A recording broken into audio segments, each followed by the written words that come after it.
The quiet town of Techville. A shiny new robot named ChefBot was delivered to Miss Eliza's kitchen. A small diner known for its homemade meals. ChefBot wasn't just any machine. It was programmed with thousands of recipes and the ability to taste, adjust flavors, and even plate like a pro.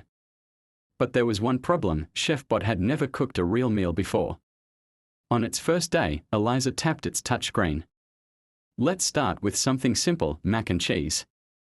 ChefBot's eyes glowed.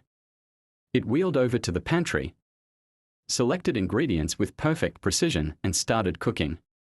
But instead of pouring the cheese sauce over the pasta, it arranged it into the shape of a cheese sculpture shaped like a mouse.